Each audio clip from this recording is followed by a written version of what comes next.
SJC-12982, Commonwealth versus Lee, Manuel, Rios.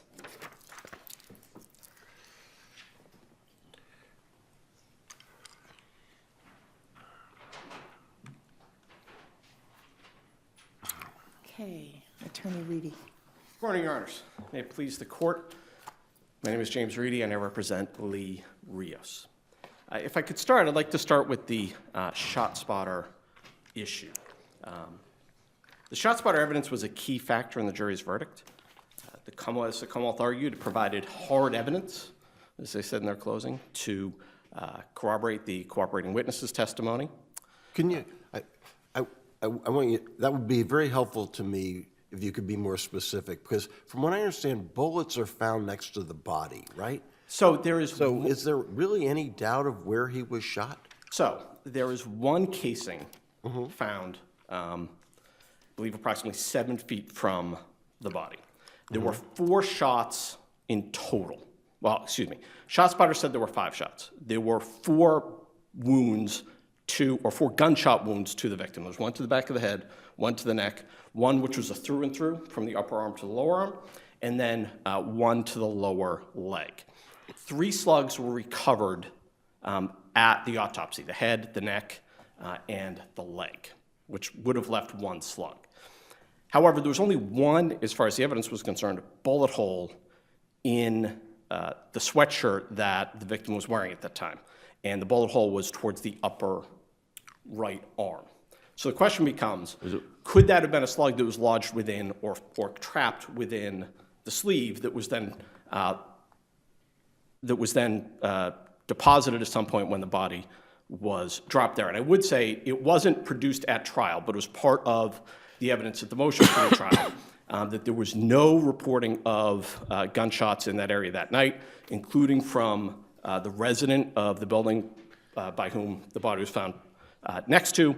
There was no report from the next door neighbor, and the next door neighbor had told police that the day after the shooting supposedly occurred, which was approximately, I believe, 12 to 15 hours before the body was discovered, she walked the yard outside of her house, looked in that particular area where the body was found, and didn't see a body. So I would suggest there was at least some evidence, although admittedly not produced at trial, but available to defense counsel, that might have suggested that that body was placed there after. Okay, so one other question. Sure. On the importance of it. Whether it's 250 feet away or here, why does it matter in this case? This isn't a case where there is a shooting. We know that. There's a dead body. What difference does it make if it's 250 feet away or not? It was 250 yards. Okay, but so again, So 2.5 football field. You say Hova shot him. He says your client shot him. I'm just not sure I understand you're raising a very interesting, complicated issue but I'm wondering if it has any meaning in this case, really. So certainly there's a certain volume of evidence present within this case. A lot of evidence. As I said, a certain volume of evidence presented in this case.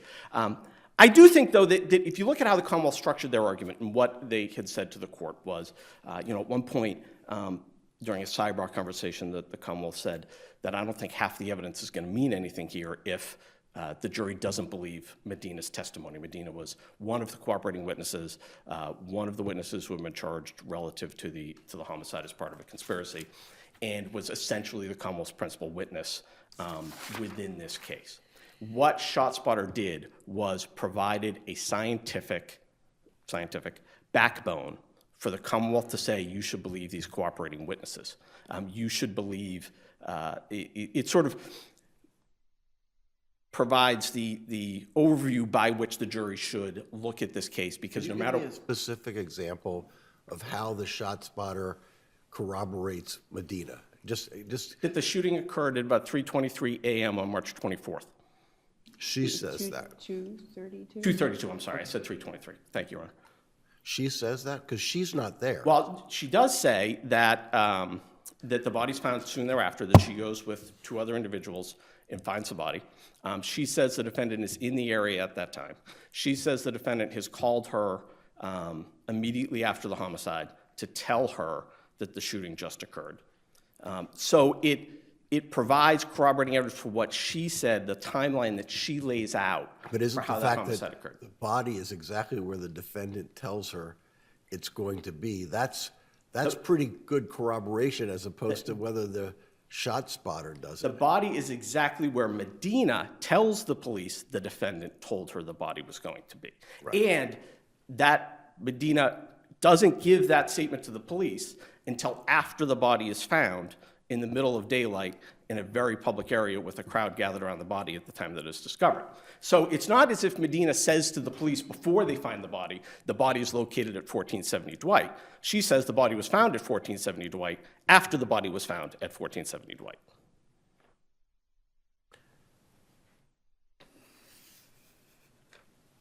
Do all the ballistics match up? There was no evidence relative to the matching of the ballistics other than the fact that they were the same class characteristics, that they were all .38 caliber. There was a stipulation, there was no ballistics testimony, but the stipulation was they're all .38 caliber. Did they look at all the expended projectiles? They're all the same, or? They are all .38 caliber, but there's nothing to correlate them to one particular firearm. They Or even a specific firearm, but even in general, that they share the same class characteristics. All right, but that evidence never came before the jury. Only by way of stipulation, that their ammunition, it's .38, and that the firearm that Jonathan Rivera says was provided to him by Lee Rios, which Commonwealth alleged was the murder weapon, was a .38. But there's nothing to say that was, independently, that was the murder weapon at the time. I do think understanding that this particular case, given the volume of evidence, may not be the proper vehicle for this court to address it. I do suggest that the shot spotter system is highly unreliable. There has been nothing to validate it. And this is a little different than shot spotter usually, how shot spotter evidence usually arises. Typically, it's police respond to an area because there's a shot spotter report. Here, the shot spotter evidence was used, they called it a forensic validation tool, to sort of backtrack and demonstrate that a shooting occurred at a particular time at a particular location. There have been two cases, at least on record that I could find, that have dealt with the issue of where shot spotter is used not as, I want to say, So there hasn't been a Dalbert Lanigan in Massachusetts on shot spotter where they go through the whole Dalbert Lanigan protocol? Not that I could find. Most cases tend to rely on and say, well, in other instances, courts have gone through a Dalbert Lanigan hearing and found that shot spotter is reliable. In most of those instances, however, the question was whether shot spotter could accurately detect gunfire, not whether shot spotter could conduct a backtracking or an after-action report. So what you're saying, I think this is a question Justice Kafka kind of led off with, is were it the case that it was reactive, the fact that there are shell casings on the ground with shot spotter alerts is pretty darn good evidence. We don't need to get into this. I would say that there is one shell casing on the ground. There are no other shell casings. I was addressing what you said, the normal cases. The normal cases, shot spotter alert, police go there, there's ballistic evidence. Police go there immediately and find immediate ballistic evidence. Right. It's not that police, So, in this case, police don't go there and find ballistic evidence, but that ballistic evidence is 25 hours after the shot spotter report, and where there is not any evidence to say that, and again, understanding that reasonable inferences. As I've seen this play out, usually if there's a shot spotter challenge, it comes through experts, and the court requires someone from shot spotter to come in, and there's a defense expert, and it does. Like this case, and away we go, right? And obviously, we don't have a defense expert in this case until a post-trial situation. Wasn't, counsel, in addition to the bullet on the ground, wasn't there also evidence that the victim's body was literally frozen to the ground? So there was a police officer who testified that the victim's body was frozen to the ground. There was nothing then beyond that to say how long it would have taken for the victim's body to be attached to the ground. There was nothing to say whether the victim was actually literally frozen or whether there was some stage of rigor had set in. It was the testimony of one of the officers who responded to the scene. Wasn't a police detective, wasn't a member of the medical examiner's office. I do understand the court's point that that is, obviously potentially evidence of how long, that the body was there for a period of time, but there was nothing to indicate how long that body was there and any idea of how many hours it would have taken for the body to have adhered to the ground. And how many witnesses testify? Because a bunch of them come to I dispose. stopped counting. Yeah, and I can't keep track because you guys keep changing from first name to last name. Your brief in particular made it that hard to follow. My apologies. But 4 or 5 people are involved in the cleanup exercise, taking the crutches, removing his phone. So we have a lot of people corroborating. I understand they all may have an axe to grind here, but we have... And incentive, given the fact that they were ultimately charged with either accessory after or conspiracy to commit murder. You've done a great job of alerting us to the shot spotter thing. Let's focus on some of the issues in this case then, other issues. Do you want to address the mail issue? And isn't their response to, once he's heard talking about bringing drugs into the prison, and the person on the other line says, I don't want you to directly send me a check for the, putting the marijuana paper into the prison. Don't they have the right to look at the mail and see who else he's communicating with on this score?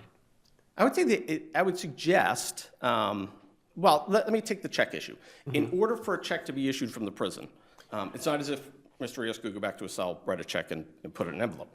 He would have to go to prison officials, ask for a check to be issued from his canteen money. The official would have to ensure that he had enough in that. They would have to then write a check. I believe the testimony was the bursar, for lack of a better term, from the prison would come to the cell, would fill out the check in front of Mr. Rios to ensure that it was addressed to the right person, to ensure that it was addressed to the right amount, and then that check would be placed in an envelope and then mailed out. But there was no evidence to indicate at all that Mr. Rios had gone through that process. But the prison's concerned about this kind of marijuana paper arriving. Of course. And he is saying, I want to get involved in this business. And the person on the other line says, look, you can't pay me directly. So then doesn't that raise the whole issue of how this is going to happen and how it's going to be paid? And I'm not suggesting that further investigation wasn't warranted. It certainly was here. The question is, given the information that the jail officials had at the time, whether they had a specific reason to believe that Mr. Rios was sending a check to his sister, to Tiffany Matos. And yes, the name Tiffany does come up during the course of one of those phone calls, but that call wasn't listened to by the officer. They didn't understand that name had come up until after the letter was already seized, because that call was made on July 6th, the letter was received on July 6th, and the officer who listened to the calls, because he was a Spanish-speaking officer, and Mr. Rios is a native Spanish speaker, did not listen to that July 6th call until after, in the days after it was made. He didn't provide a specific date, but he said, I would listen to the call. I didn't listen to the calls live. I would listen to the recordings in the days that followed. So he didn't specifically say, I listened to that call on July 7th at 2 p.m. But the inference certainly is he did not know that that the name Tiffany had even come up during the course of a call unrelated to the scheme to smuggle K2 into the prison until after that letter had already been seized. So at the time that they seized that letter, they did not have any connection between Tiffany and anybody named Tiffany and the specific scheme, nor did they have any evidence at the time that Mr. Rios was somehow sending money out because they hadn't gone through the steps to determine whether Mr. Rios had even sought a check to be cut from the bursar's office off his canteen. And that's where the issue lies. It's certainly not saying that the jail did not have a reason to believe that Mr. Rios was involved in some sort of conspiracy, but whether they had the connection between that outgoing letter specifically to Tiffany Matos. And I don't think the fact that he was involved in a scheme gave them carte blanche to examine any letter going out. Certainly any letter coming in, absolutely. But any letter going out, that suggests that they needed additional steps in order to be able to do that. Can you explain the legal basis for the argument that you just made? Good question. So, obviously, there is a lessened degree of privacy within the incarceral setting. I would suggest that that there is not, especially for a pretrial detainee, there is not an absolute abandonment of the right to privacy when you enter into the prison setting, as even lessened as it is. And there is certainly not, I can't point to a specific case that says, yes, this is what happens, because there hasn't been a case that's necessarily directly addressed this issue. Typically, it's mail coming into the prison as they're trying to determine contraband coming in rather than evidence going out. Or there might be an instance where they have an indication that the defendant is sending out information that's more concrete than what we have here. So I would suggest that given even with the lessened degree of privacy, that prison officials still need to have some sort of connection beyond a mere conspiracy to connect a particular piece of outgoing mail, especially here where there was not any indication at the time that Mr. Rios was incarcerated that they was given warning that they could specifically examine outgoing mail. So just to get really concrete about it, here we have a situation where I think you're conceding that there was a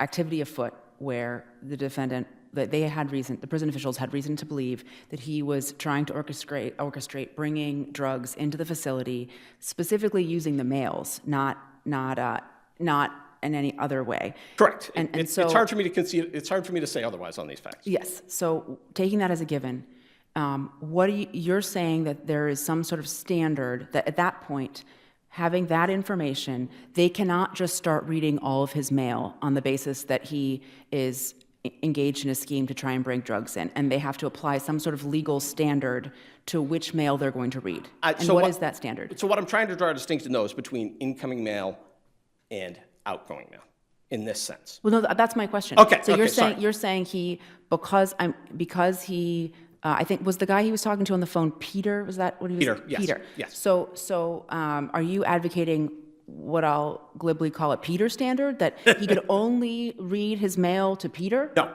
So what is the standard that you're saying where he's gonna be using the mail to commit a crime and bring drugs into the facility? What is the standard that prison officials have to apply in assessing whether they can read a particular piece of mail outgoing? I would suggest they have to have a connection between the outgoing letter itself, whether that's with the person addressed on it, whether that's, to Justice Kafker's point, if he had cut a check to anyone.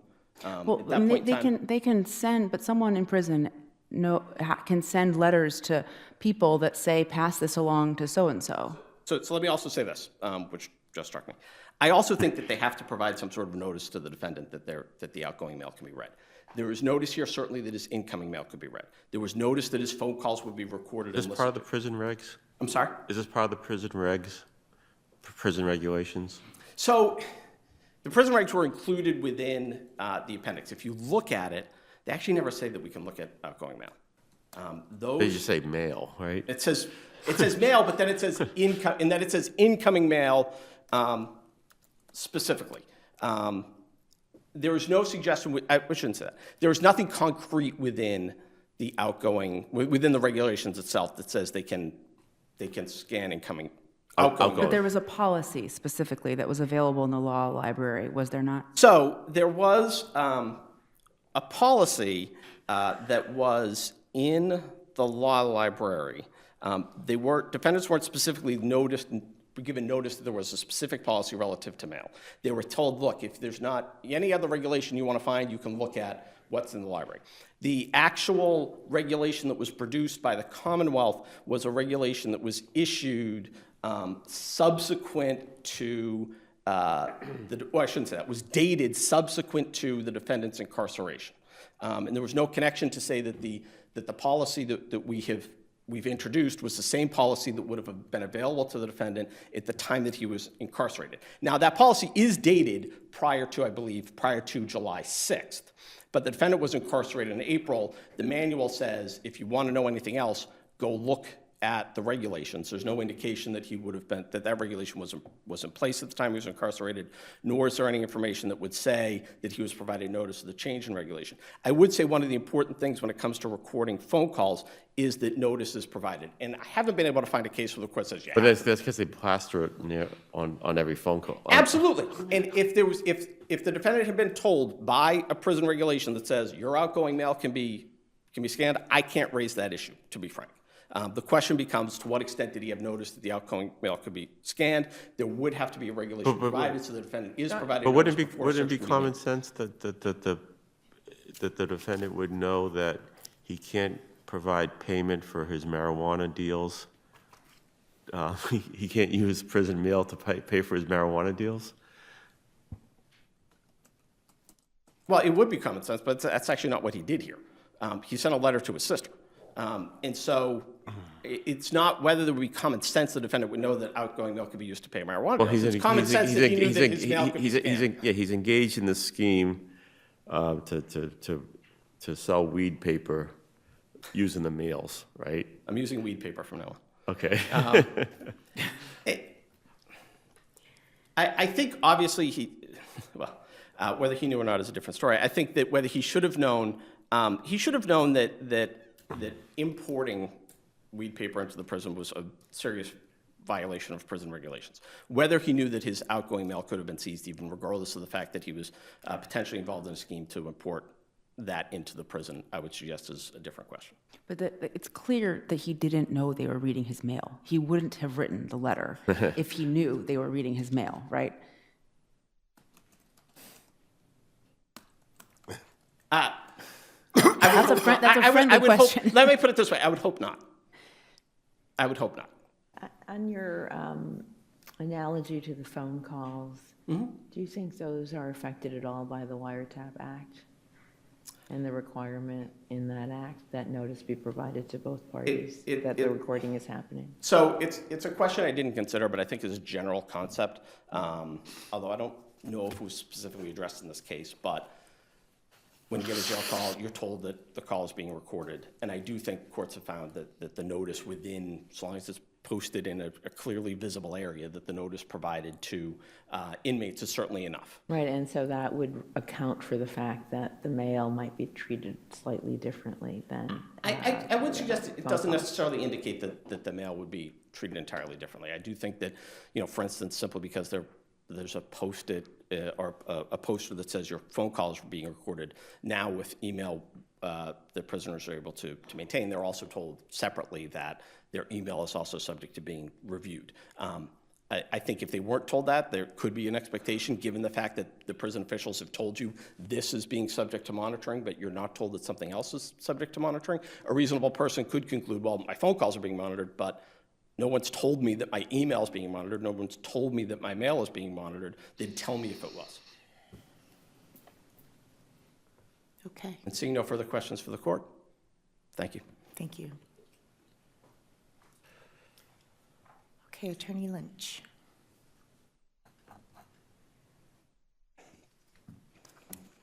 Good morning. May it please the court. Travis Lynch, Board of the Commonwealth. To start with the jail mail issue, this was not, I think in the defendant's opening brief, it's conceded this is not actually a fully preserved issue. But when you read the pleadings below, it was actually litigated as a First Amendment claim and also an assertion that the jail didn't follow their own policies, less so a Fourth Amendment.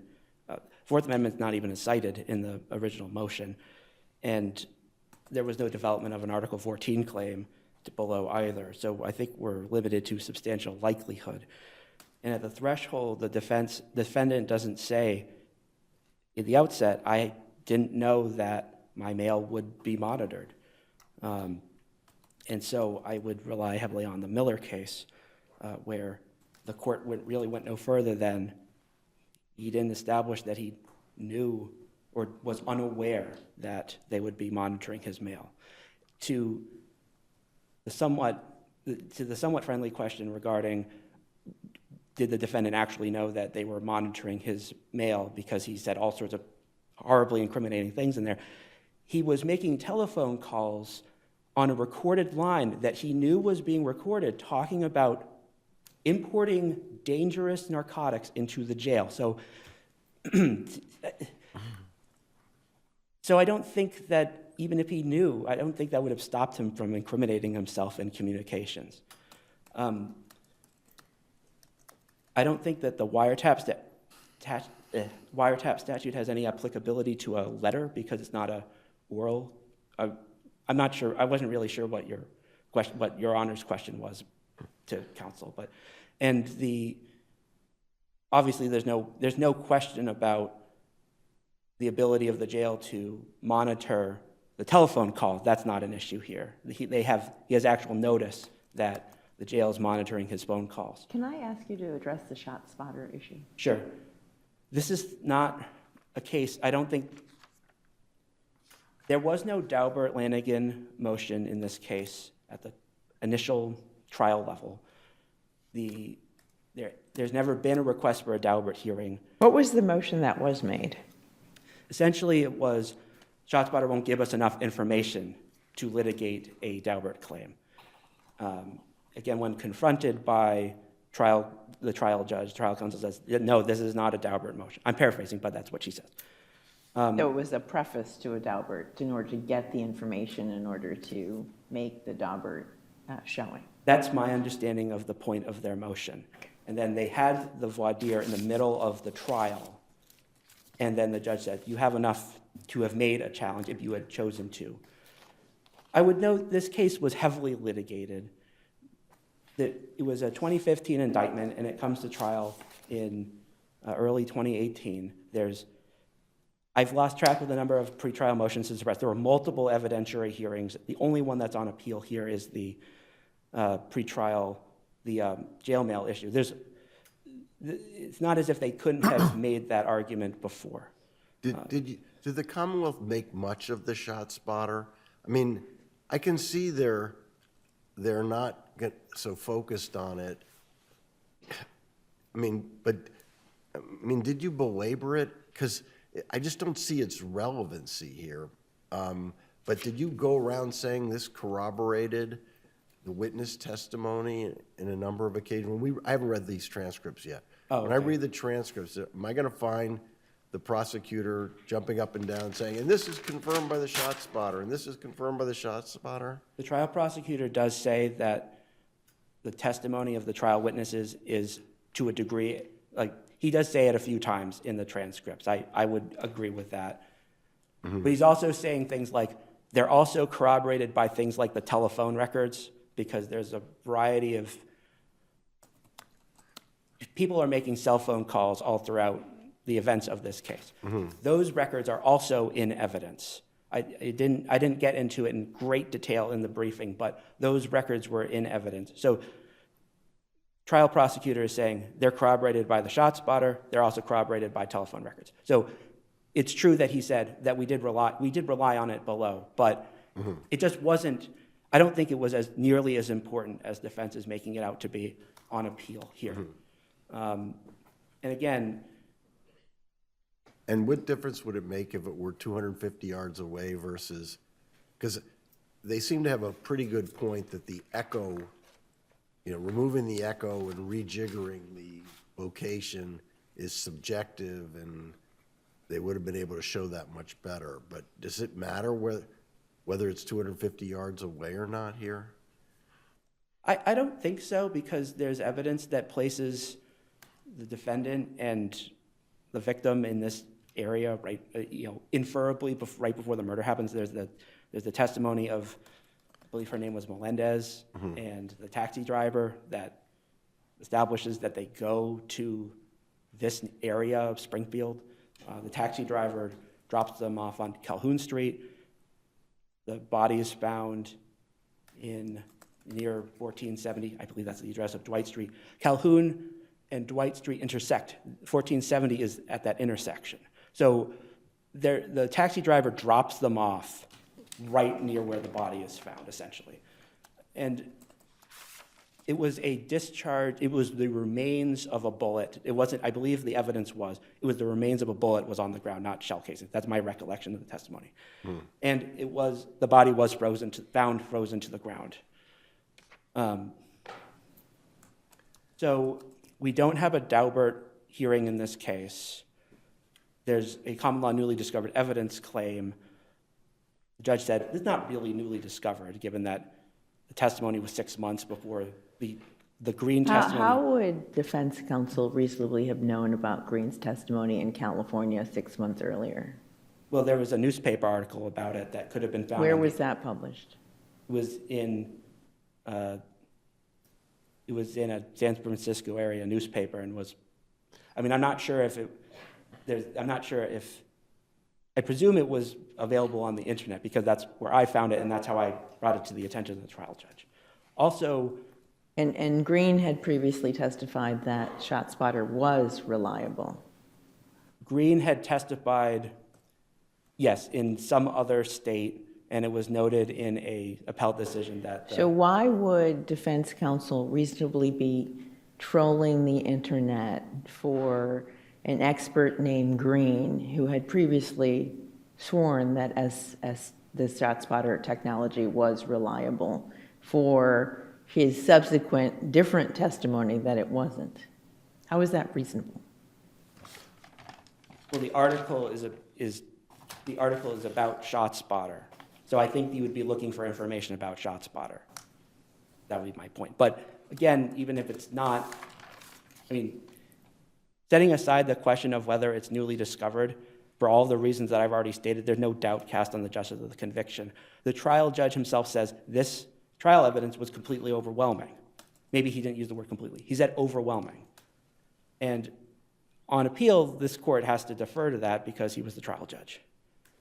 That there was, granted, a lot of this evidence is in the form of cooperating witness testimony, but there's other witnesses who aren't necessarily cooperators, such as, I believe, Michael Rivera was a witness who testified to defendant's confession or admission to having killed the victim. He's not a cooperator. So you have multiple, I mean, and at a certain point, once you have so many cooperators who are all saying essentially the same thing, it really undercuts the weakness of them being cooperating witnesses. There's just so much evidence in this case that the ShotSpotter evidence is not particularly important, I would submit. Can you address the second issue about the change? When I can't remember which. Again, there's so many characters here. Jehovah? One of them changes his testimony. One testifies that they're going to rob and kill Lopez, and then when he pleads guilty, he pleads only to the robbery, right? That's not accurate. Okay, go ahead. That person is not a witness at the trial. So he doesn't change, that person doesn't testify at the trial. Who is that person? That's Jonathan Guevara. The Guevara who testifies is Nathan Guevara, his brother. So that might have been confusing in the briefing, but that Jonathan Guevara is And he Jehovah. doesn't testify. No, he's not a witness for the Commonwealth. So we don't have to worry about that issue? Is that what you're telling me? Right, because that person, it's not like that person is recanting and giving a completely different version of events. And also, there's evidence at trial that there's talk of a conspiracy to rob.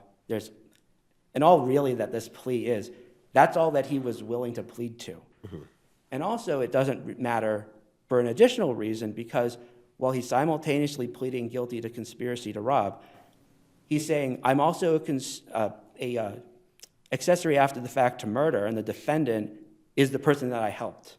So at the same time, in the same statement, he's saying, yes, I conspired to rob Lopez on that earlier occasion, and then I helped the defendant cover up the murder, which still inculpates the defendant. So that casts no doubt on the justice of the conviction either.